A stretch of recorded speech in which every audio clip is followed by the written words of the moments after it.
going to begin our breakout session with Tim Reckart, an independent film director, who's going to speak to us about communicating values through the movies. Timothy Reckart is an Oscar-nominated director specializing in stop-motion animation. His animated short, Head Over Heels, which he's going to play for us at the end of his presentation, won the Cartoon Door and the first Annie Award for Student Film, and was nominated for the Academy Award. He has a BA in History and Literature from Harvard University and an MA in Directing Animation from the National Film and Television School. A native of Tucson, Arizona, Timothy now lives in Los Angeles. So please welcome Timothy Reckart.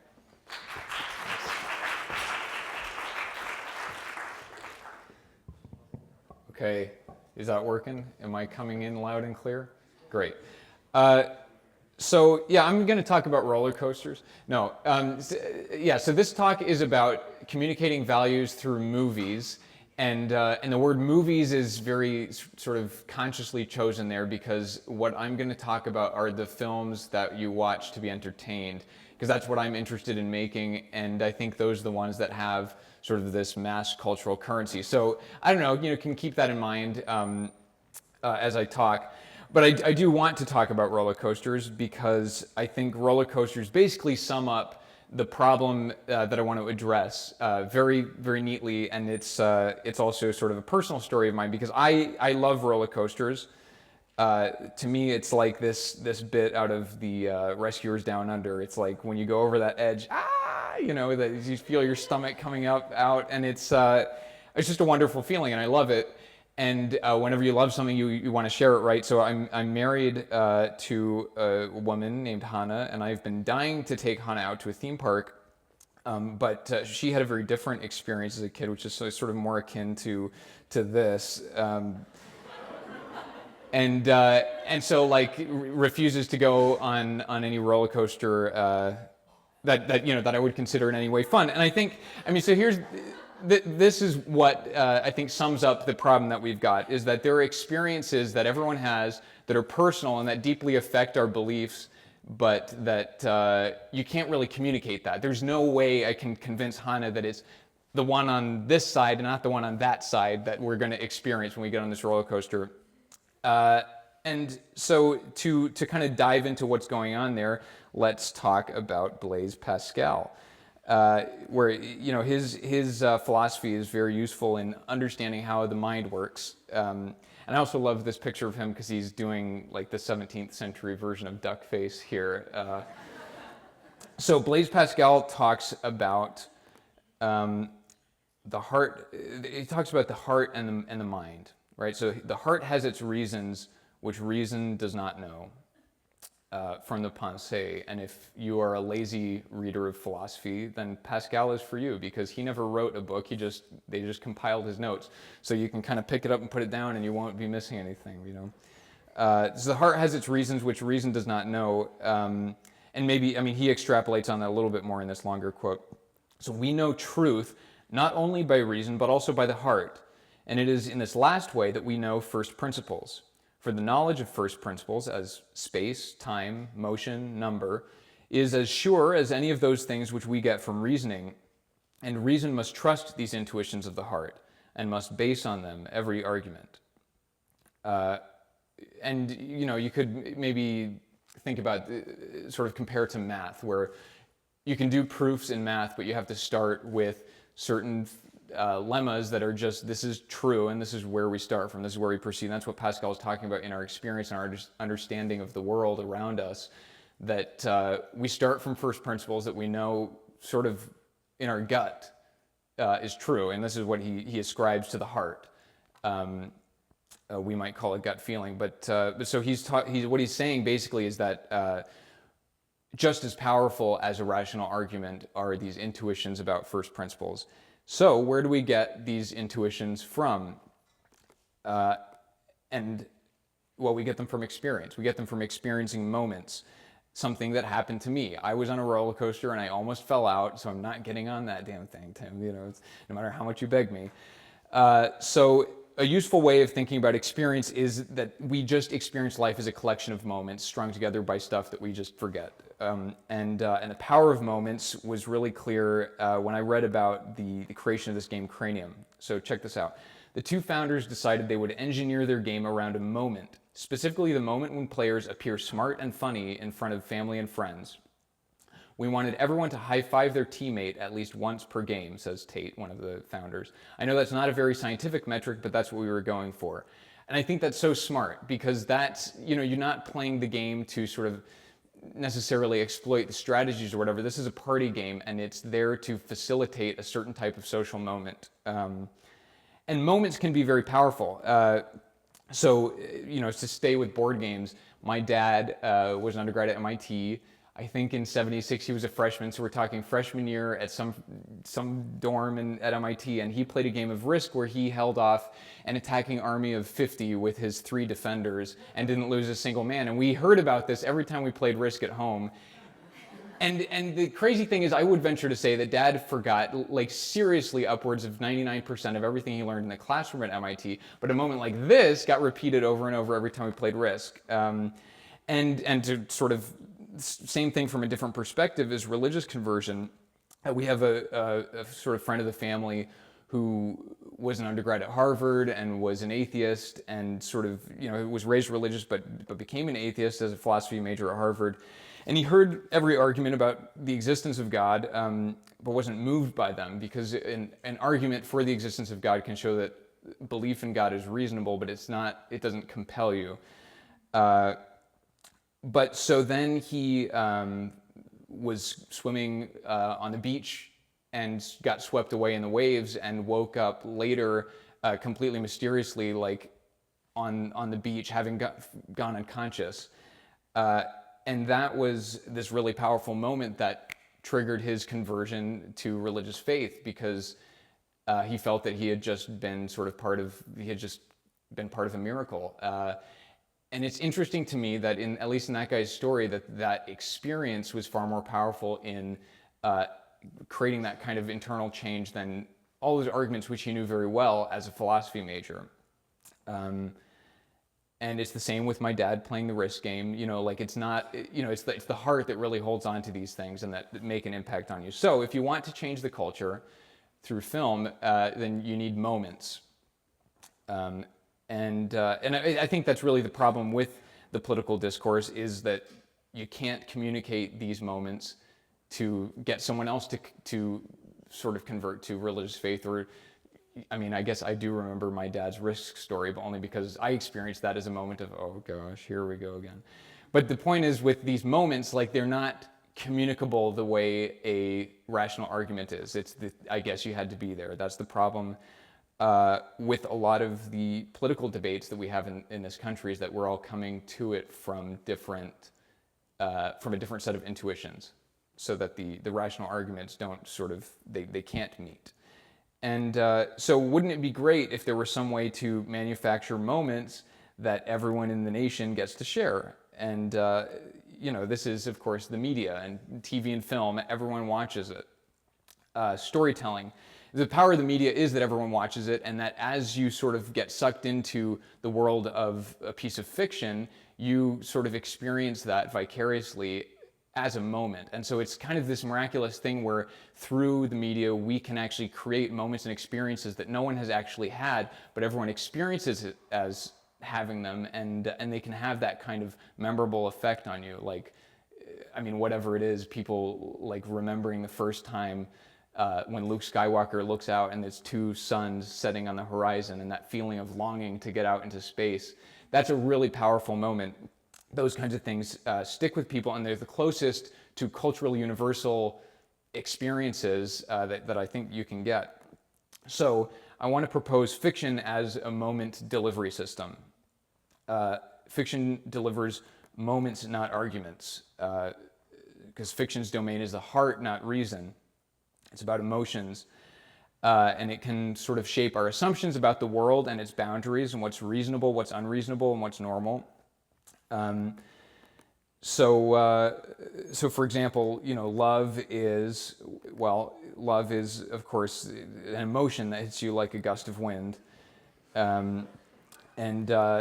Sex is cheap and kind of no big deal. Men are obsessed with sex. Married couples are unhappy.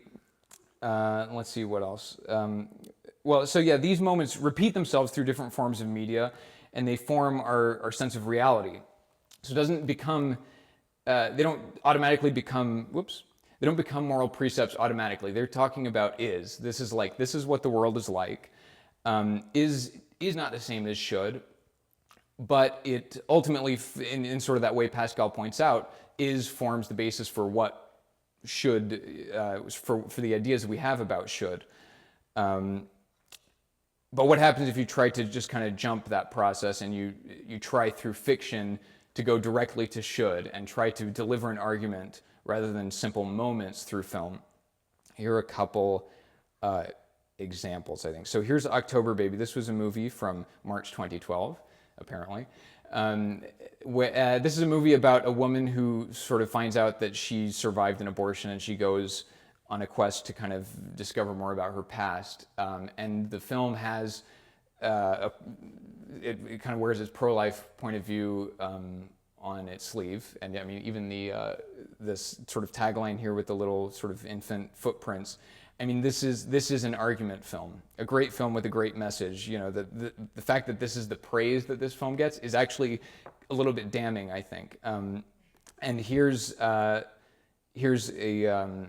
I think this is a very common point of view on why this doesn't work. An earnest faith-based drama which lacks sufficient entertainment value to make its message go down more palatably.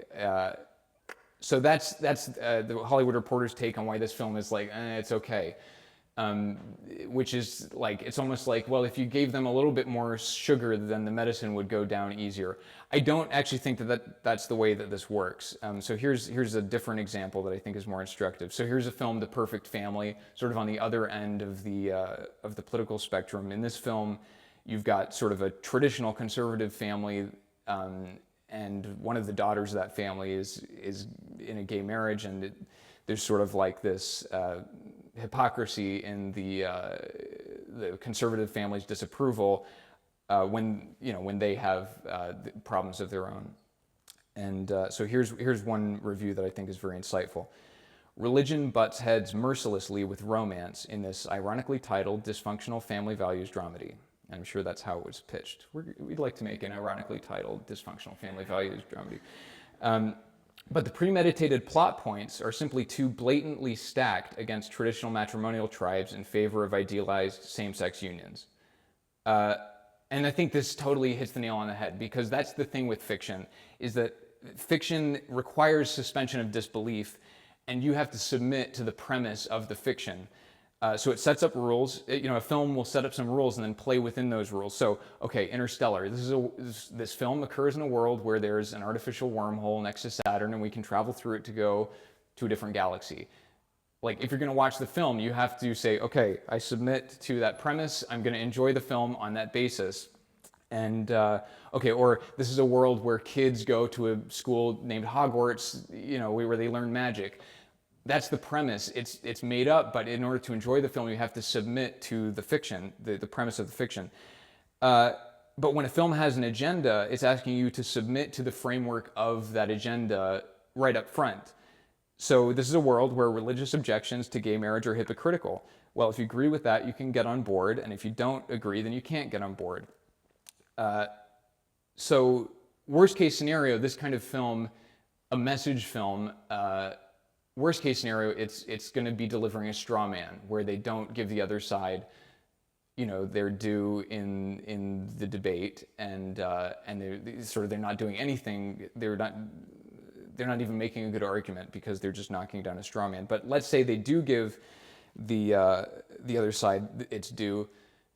Then still, best case scenario, we're talking about a film that can only preach the choir because you need to submit to the premise of the film, which is sort of the agenda that the film has. And for a persuasive film, if you're only preaching to the choir, then you've totally defeated the purpose, because you're not going to persuade anybody if you can only preach to the choir. So anyway, these two movies are to say that I really think persuasion is not the realm of fiction. But that doesn't mean that fiction doesn't provide a framework for the way that we think, and that's kind of all embedded in this weird process whereby our concept of is becomes a concept of should. And I think that, anyway, let's look in more detail at how that works, or at least how I think that works. I think it's about the difference between moments and argument. So moments are like little bricks, little concepts of how we perceive the world, and an argument is built on these things.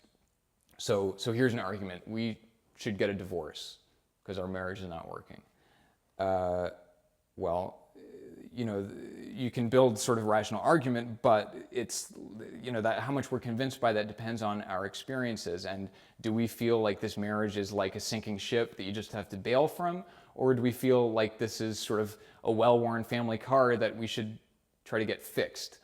You know, we can solve this problem. You always say that, but you never, you know, if I could say rationally, like, we can solve this problem, we can fix this marriage, but if my wife's experience is that I always say that and nothing ever happens, then that's far more compelling than sort of a rational discussion of how the problem could be solved.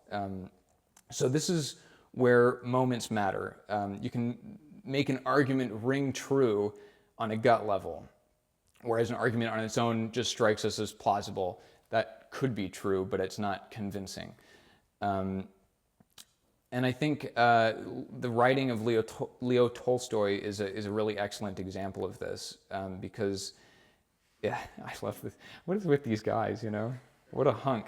The novels that he writes, you know, are wonderful stories, but within them he sprinkles these little mini narratives to get across some idea. It's these little mini fictional moments within the context of extended similes. And so here are some examples from War and Peace. He felt like a man who, after straining his eyes to peer into the remote distance, finds what he was seeking at his very feet. All his life he had been looking over the heads of those around him, while he only had to look before him without straining his eyes. And another one. He felt like a man who has had a tooth out that has been aching for a long time. This is from Anna Karenina, talking about Karenin when Anna leaves him. After excruciating pain and a sensation of something enormous, bigger than his whole head, being wrenched out of his jaw, the sufferer, scarcely able to believe in his good fortune, feels that what has so long poisoned his existence and claimed all his attention is no longer there, and he can once more live and think and be interested in other things besides his tooth. And in both cases, Tolstoy could have just said how the guy felt, like using adjectives or something, but here he creates this little mini moment, like it's like he's using a GIF, you know, it's instead of saying like really, he's like including a GIF of someone going like that, you know, he's creating this little mini moment that sums up what's happening. So the whole thing, it's like, you know what I mean? He provides the audience with an experience that then is the foundation of the point of view he's trying to give us. So getting back to persuasion, and sort of applying this principle, if we disqualify fiction from the job of persuading people, what's left? It's the persuasive media that sort of builds this edifice. So that's, you know, op-eds, persuasive articles, exposés, various forms of journalism. They can make their argument on pure reason, but they're much more powerful if, like Tolstoy, they appeal to the moments and experiences that the culture shares. And this, I noticed this on the drive out to the airport to fly out here, so I was really excited to put this new slide in. And that is, who has heard that Silk Road 2.0 is shut down? Okay, good, at least one other person. Yeah, so Silk Road, not that anyone in here would have ever used Silk Road, but Silk Road is like dark web. It was like a dark web marketplace for distributing child porn and illegal stuff, and I don't know what else, but it was dark web, right? So it was illegal. And I just started to notice like this really interesting trend in the coverage. So check out these quotes here. Carper said that the whack-a-mole approaches to dark web marketplaces are not as effective as broader policymaking. We can't play whack-a-mole here. Close down one Silk Road and let another one pop up. And this one's my favorite. A kind of whack-a-mole on steroids, which is cool because there's like two Tolstoy metaphors going on here. There's whack-a-mole, but then it's like whack-a-mole, but like bigger in a bad way. And so this one's like using two of these cultural touchstones. This metaphor is common to a lot of this coverage and on topics like this. So let's just take a moment to meet Aaron Fechter, the engineering genius who created the rocket fire explosion, as you can see, which you probably don't know anything about unless you were born between 1975 and 1986. It was like the proto Chuck E. Cheese. And he's pictured here, I don't know if you can see, in sort of apparently a rare moment when he was not wearing sunglasses. Can you see that? So he's best known for creating the Chuck E. Cheese animatronic band, which explains my connection to him because when I was a rising junior at Harvard, I worked a summer job at Chuck E. Cheese. And so in 1976, Aaron Fechter invented the whack-a-mole. My point is this, in bringing all this up, Aaron Fechter did not only invent the whack-a-mole, he did not only invent an arcade game, he gave us a beautiful metaphor for unsolvable metastasizing problems. And it's far more visceral and immediate to us than the old version of that metaphor, which was the Hydra. Whack-a-mole is a much better metaphor now because we know how it feels like, the whole time you think I'm going to get them all, but you never can. Of course, that's the way it's built. So the point is, Aaron Fechter is not only a giant in engineering kids' entertainment, but also a major contributor to the public discourse and to my resume. So here are maybe some other examples of the power of this kind of metaphor. I think we frequently come in contact with this type of argument, often for the existence of God, but it's deployed in different ways, maybe just to evoke a sense of wonder. The idea of the fine-tuned universe. The sort of notion that we're on a Goldilocks planet, and that if our distance from the sun were any shorter or any greater, that we'd have big problems and life would not be sustainable on Earth.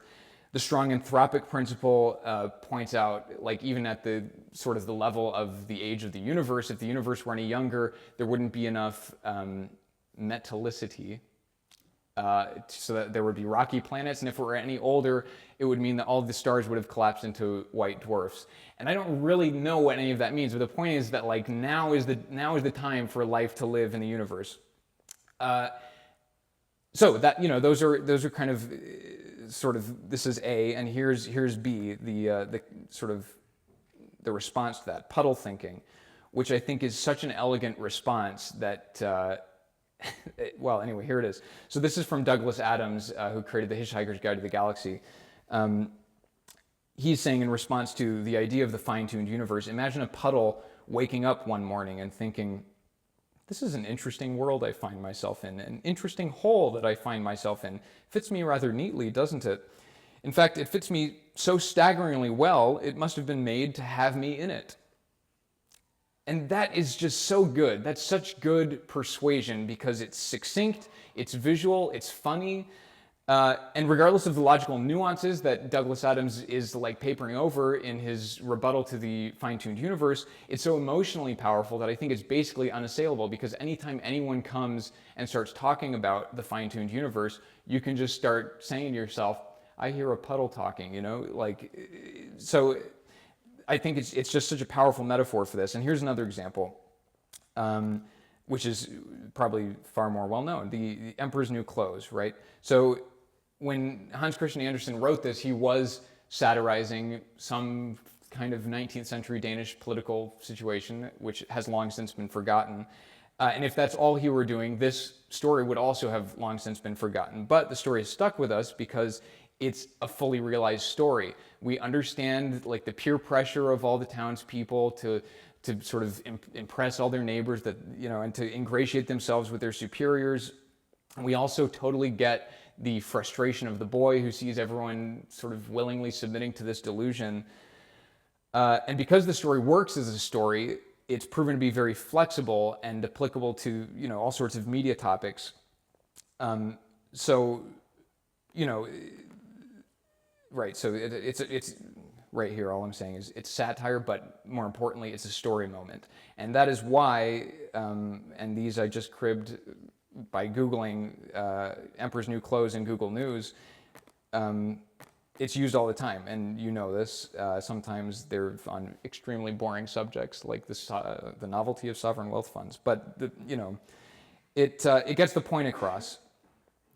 So part of the picture for how is moves to should is that journalists and pundits can take these images and use them explicitly in their sort of persuasive materials. There's also a more subtle and unintentional or osmotic way that the influence can be seen, and in this way, I think maybe the artists have more control than the journalists. So here's my sort of case study on Monica Lewinsky. So this whole thing happened, and like, what did we think of it? How do we view it? There's a woman, Hillary Clinton, whose husband has cheated on her. What do we think of her response to it? And then there's a husband who's cheated. What do we think of him? And what do we think of the woman that he cheated with, Monica Lewinsky? What do you think of that? That's not really sort of the realm of an argument. That's kind of like Pascal is saying, this is the domain of the heart. So your responses to this story really depend on sort of your personal, what you draw from personally from experience, but on a nationwide level, what are the cultural touchstones that were relevant to this? Here are some ideas that I think are relevant. So American Beauty came out and would win the Oscar at the end of the year, but it came out in the same year that this story broke, and that was a film that was about sort of this dissatisfied husband cheating with a much younger woman, or at least mentally cheating with this younger woman. Then, of course, on Friends, there was just kind of serial promiscuity, and sex is no big deal. Actually, I found this really fantastic table here online, which is, you can see, so here's Ross, Joey, Chandler, Rachel, Monica, Phoebe, and all of these people color-coded for different things, I can't remember what, but they're all the various sexual partners that all of the characters on Friends had over the course of the series. And it's no surprise that Joey has the most. I think it is a surprise that Phoebe has just as many as Joey. But and so there's that. There's not only that, but there's also just the language that people use to talk about this. And cheating has like this kind of mischievous overtone, which is maybe easier to condone, versus, of course, adultery, which has a sort of much more high-minded kind of tone. And then there's affair, which I think is a really interesting word, because there's something kind of classy about having an affair compared to committing adultery. And then when it comes to moral criticism, how do we see the moral criticism? You remember Kenneth Starr and the whole like investigation, and it was widely perceived that the House was kind of overstepping and being really sort of schoolmarmish.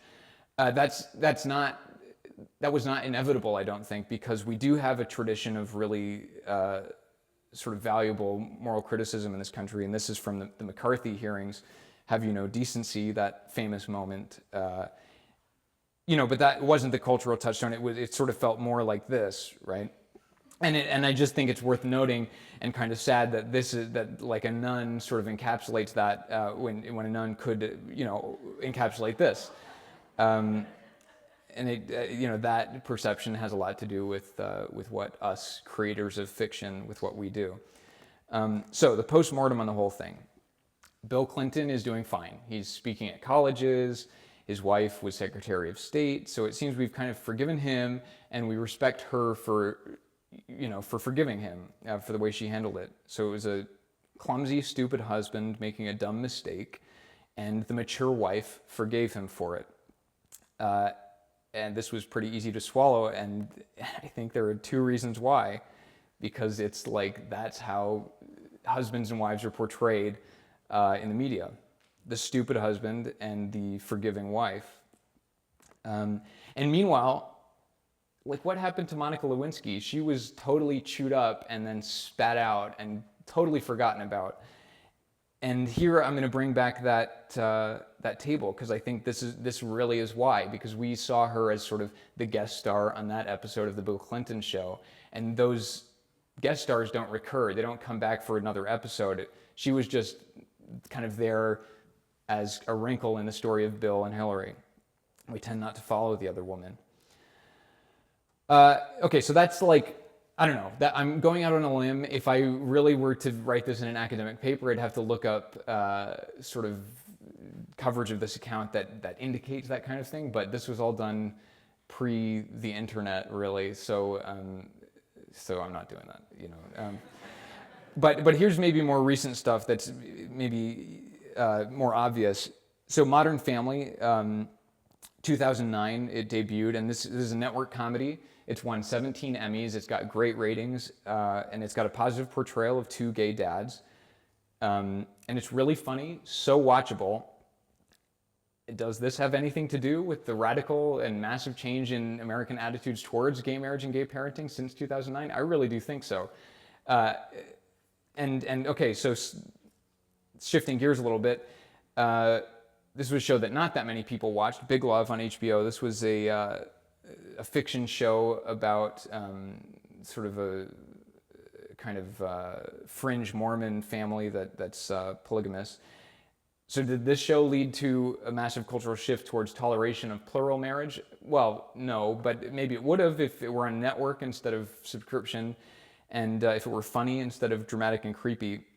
But what I find more interesting is how this show has affected our concept of polygamy in reality, which is what I keep trying to come back to, because it then paved the way for TLC's reality show, Sister Wives. And just check out these two posters.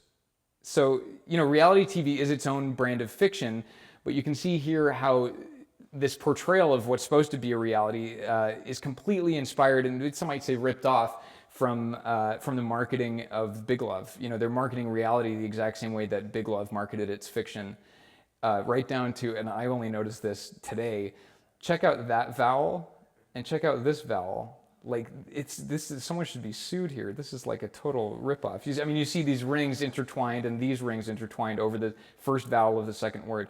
Anyway, that's really fascinating, I think. And then, okay, here's another one. So why did so many people react like, oh well, when there was news about torture in Guantanamo Bay? Why aren't more people disgusted with like the term enhanced interrogation? Because in American pop culture, this used to be the iconic scene of torture and war from The Deer Hunter. This is the scene where they're forced to play Russian roulette in front of these guys in suits in Vietnam. And it's cruel, it's dehumanizing, it makes him numb, and it's completely meaningless, it's frivolous, it's entertainment. But in the 9/11 era, we sort of replaced that with this. In 24, Jack Bauer tortured someone new every year, and it wasn't pointless. It was necessary. He had to do it to save lives. Okay, so now the kind of twist here is that none of these shows set out to make that argument, despite the effect that they did have. I'm sure that the makers were interested in being part of the discourse, but if you look at the show, the text itself, it's not a persuasive show. They're not trying to persuade. It's not a message media. It's not like that. Modern Family's not about gay parenting. There's a mom and a dad and a dad and a dad, and they've all got problems. But who doesn't, you know? And Big Love isn't telling you to accept the polygamous family. They're just inviting you to watch. And in 24, every time Jack Bauer was about to torture someone, there was always a conversation where someone was like, no, Jack, you can't. You know, if you're going to torture the bad guys, then how are we any different from the bad guys? So, you know, in other words, the show, like, it provides your objection. It says your objection right back to you. And really, that's the key to getting you to submit to the fiction in that case, because the show is assuring you that the rules of the game aren't stacked against you. And then it goes on to, you know, to then do its portrayal of torture. So these are fictions that acknowledge reservations among the audience members, and it means that inherently they can't make an argument because they can't articulate a point of view. They can only present sort of a concept of what is. And the audience knows that there are two sides to the issue rationally, and the show presents those two sides rationally. But then there's a story point, which is emotional, not rational, and therefore it's not open to rational objection. It's just, this is what happens in the story. And you can't sort of say, no, that's not, because, no, well, it is. That is what happened. Okay, so So how can fiction be persuasive? It can't, as such. It can't make arguments because the structure of fiction requires submission to the rules that the fiction creates. But fiction does provide moments and experiences that touch the heart of a person. And in both ways that we've looked at, these experiences provide resonance to current events, which was kind of the last thing I was just talking about. Or it can lend emotional power to persuasive materials when those materials draw on those moments and experiences. So then this is my model for how this works. How do you deploy it? Well, check it out. I'm going to explain this. This is so meta. I'm going to explain this by means of an extended metaphor. So who knows what Bughouse is? Who knows how to play Bughouse? Nobody? Hands? Bughouse? Oh, dang. See, I had this whole thing. Bughouse is like a twist on chess, and I was going to wait till like some people raise their hands, and I was going to say, everyone look at that person and say nerd with me. But now everyone can only look at me and just say nerd. So Bughouse is like it's a game that you play in chess club when chess is like no longer as exciting as it once was. And the way it works is you got two boards. So there's two teams of two, 4 people playing one game of Bughouse, and the guy sitting here is on the same team as the guy sitting here. And so I'm playing white, my friend is playing black, and if I take a knight from my opponent, then I can give it to my partner, and he can then use that piece on his board. So, ultimately, someone can be playing their game with 2 queens. Anyway, it's super fun, also very nerdy. But I think this is such a good metaphor for how I see deploying this model that I've just proposed, where fiction is capturing that knight and then handing it to the persuasive media. And the media, the journalists, are the ones that are then deploying that in the context of a persuasive piece. Journalists, I guess writers should be sort of looking at the world around them and looking for like what concept is the culture not understanding and what metaphor could help them understand it. So we should be trying to create new whack-a-moles. And then journalists should be looking at what the media is doing, look at what fiction creators are doing, and trying to find what's useful about those in terms of an explanatory metaphor, and then deploying those in their persuasive works. That's my concept. So that's how you do it. But what do you do it for? Like, what's the goal? What should fiction aspire to? Okay, well, you haven't seen Head Over Heels yet, but Head Over Heels was my student film, and it got nominated for an Oscar, and it's not like we had like a huge marketing budget or anything, so like it kind of had staggering success despite being an underdog. I mean, we were up against Disney. We did lose to Disney, so it's not, the money gets you somewhere, but I think, anyway, I guess the point is that film only did as well as it did because it had some resonance in terms of truth to the way people feel about their own marriages, which you'll see. But anyway, here's Blaise Pascal on this topic. When natural discourse paints a passion or an effect, one feels within oneself the truth of what one reads, which was there before, although one did not know it. Hence, one is inclined to love him who makes us feel it, for he has not shown us his own riches, but ours. I think it's beautifully put. So fiction should aspire to truth. And some examples of where I think fiction's falling short is we need fiction that portrays competent fathers and husbands. And we need fiction that portrays the value of pain and sacrifice, which is, it's already done kind of as a trope of the sports genre. But, I think I would say the best example of a movie that did this well is the film Traffic by Steven Soderbergh, which there are a lot of ways to read it, but to me, what's at the heart of that film is you see one person, like the daughter of the drug czar, destroying herself through drugs, self-destruction. And then you see Benicio del Toro fighting a drug war, and he also dies at the end. He gets blown up in a car, but that's self-sacrifice. So there's self-destruction and self-sacrifice, and they're different. And I think that's such a great film for kind of illuminating the difference. So another one, children are lovable because they're needy, not despite their neediness. and this came up because I was just so angry when I saw this ad in a grocery store. You've probably seen it. It's like a Belgian or French ad, for condoms, and it's a like a young guy with a kid screaming and throwing cereal boxes out of the cart, and at the end it says, "Should have used a condom," which is great, and it's like that's really good fiction entertainment, and it's like it works really well. But I just think it shows such a misconception. I mean, the person screwing up in that commercial is the guy. It's not the kid. The kid doesn't know what he's doing, and I think that we need fiction that shows children who need help. That's why they're lovable. Kids are not pornographic objects that we get to sort of get off on their cuteness. They need things. And similarly, marriage is not built on emotions, but on continual effort and sacrifice.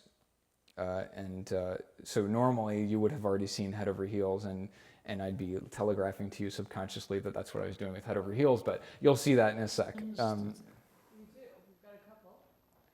Just for the benefit of the videography. Okay, so ready for questions if anyone, and you can ask just about Head Over Heels. You don't have to ask about all that stuff I was talking about. Here's a question.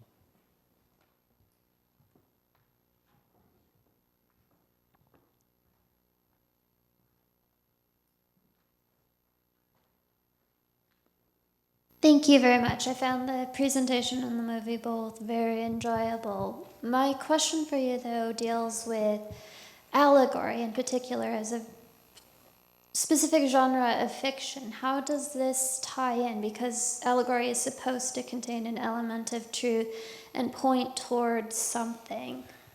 Yeah, I deleted my slide about allegory to cut the time, but I mean, basically, I think allegory can be good or bad depending on how heavy-handed it is. And so sometimes I feel like Narnia is a little heavy-handed, and I don't think it's going to do any good, because it's too obvious. So I think it's hairy. Really, if you want to do an effective allegory, just do an effective story and let the viewer see the allegory for what it is. I mean, I think The Matrix is as good an allegory for Christ as Aslan is. At least in the sense of getting across that sort of idea of self-sacrifice. So I don't know. I think oftentimes when people say we're going to make an allegory, it turns out they're just making a fable with a moral, and I don't think that works. I don't think it's persuasive. Okay, thank you. Yeah.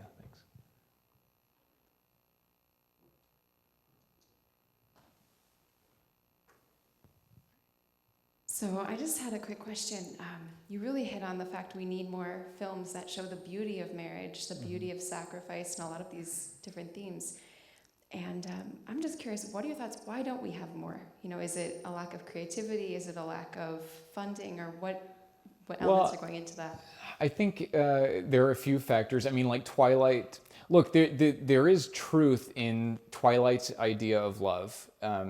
And that is like that first thing that we all go through when we first fall in love, when the hormones are raging. And there is truth there. So it's not that that's a lie. It's just that that's not what love is for 95% of a long-term relationship.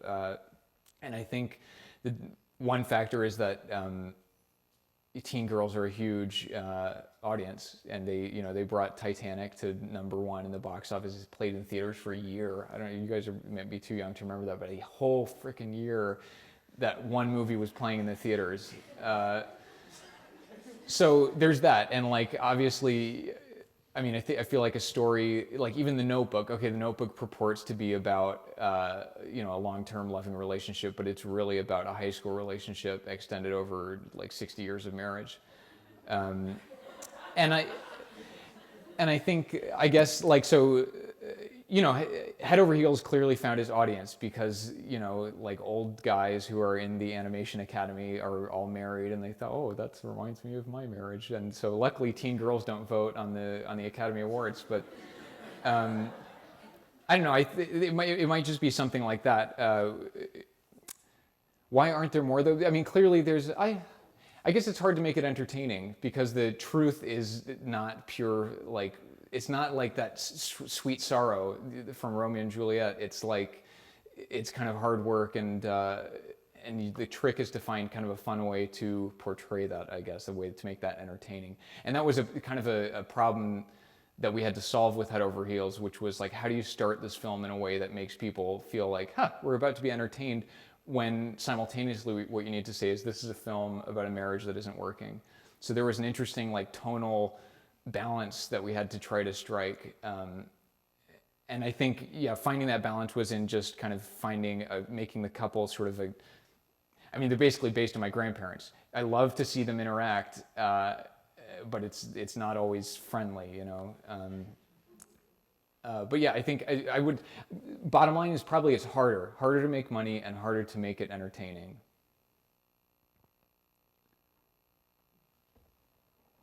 Here's a question.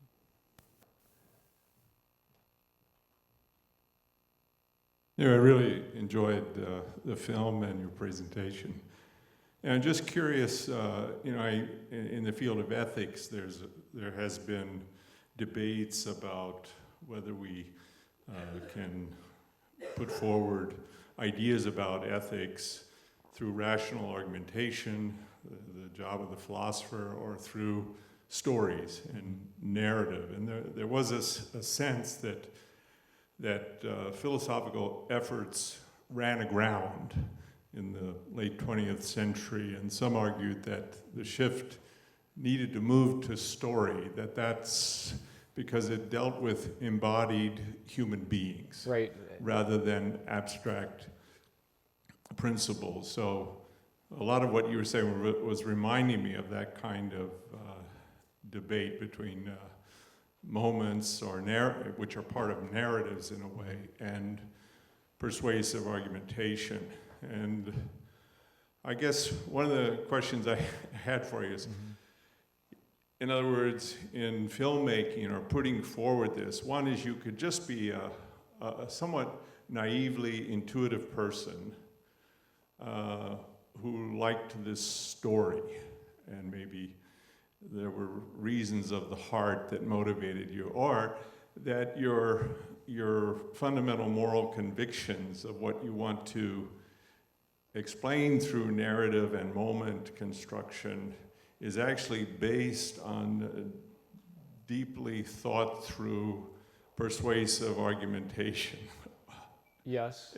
So that was kind of my question. Does it go persuasive argumentation, let's convey it through narrative moments in order to supplement persuasive argumentation Right. out there in the social world? Yeah, there's kind of a chicken and egg thing happening there, I guess, because an artist who wants to be part of the discourse has to be convinced of something before he can sort of decide to kind of pull for a team, right? And I think it goes, probably my model has less to do with which comes first and more to do with just recognizing that they're totally separate types of rhetoric and totally separate types of skills. And so an effective argument is not an effective film. The only thing that makes a film effective is if it entertains. And like whether you're delivering a message through that is kind of secondary to its success as what it is. But at the same time, like it totally, I think basically that's it. It's just about distinguishing the two things. And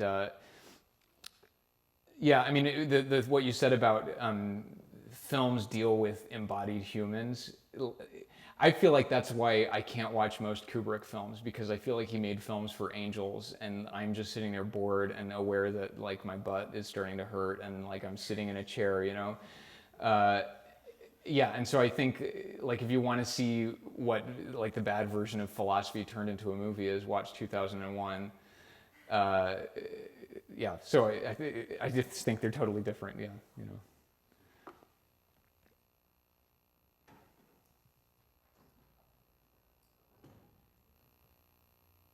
Hi, I really appreciated your talk.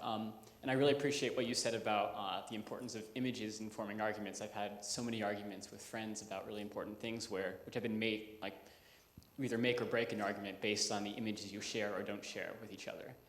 And I guess I was wondering, in your perspective, can you have a constructive argument between two people who don't share certain fundamental images, whether it be about what a family is, who God is, or what a father is? Do you think it's possible without this common vocabulary, these common bricks, to actually have a constructive argument, or are we talking about years and years of good Christian filmmakers in order to even have that vocabulary to have a constructive conversation? Well, I mean, I think if you're talking to someone that you really don't share anything with, then you're talking to someone who's not in this country, because there's plenty, and if you are making a Christian argument, you don't have to be talking about fiction that has anything to do with Christianity. Like that puddle is completely, the puddle image is totally value neutral. It comes from reality, but it's an effective image. So I think, I just don't think that it can happen. I think what you do is you look at the person across the table from you and you try to figure out what do they know that I also know, and that's also, that is now the language that you have to speak.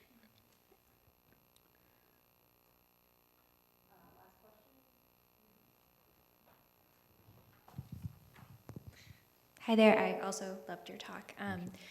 And I guess I have more of a literature background, but now work in more public policy and journalism. And I guess maybe a more applied version of your question. I'm wondering if, say you have an institution that is, for example, pro-marriage, and would love to, have more of these whack-a-mole type images. Is there anything that those kinds of institutions can do in terms of the production of good art and avoiding things like these message movies? Or is it only, can we just look at totally independent artists and try to pluck out those metaphors? I mean, again, I guess the ideal is, sort of the two players playing hand in hand in Bughouse, but maybe that's something that we're looking at 30 years down the road, where we can have sort of an intelligentsia and artist, sort of complex happening. But I think anyone in persuasive media, you have to start with where is the opponent stumbling? Where are they not understanding this? And what's an image that's immediate and preferably from pop culture, and preferably I can include a little photo of Buzz Lightyear beating up Woody under the truck or whatever it is, to explain this idea. And I just think you can take it from anywhere. But I think the key step is to identify the conceptual stumbling block that is either not comprehensible or not compelling. And so with something like abortion, the reason that the Dr. Seuss Horton Hears a Who has been picked up so passionately by the pro-life movement is that it. The stumbling block there is, how can one cell be morally equivalent to, and you can definitely see people who have just a gut feeling that they're just not the same. So they make all your rational arguments. I'm looking and I'm seeing they're not the same. Well, Horton Hears a Who offers a way around that. Here's a story where you've got people living on that microscale and you've got an elephant, and so I think that's a case in point of the kind of thinking that you would have to do.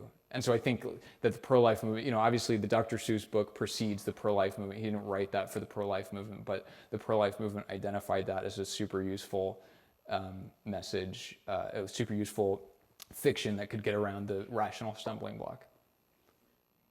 Okay, so that's it, guys. Thank you.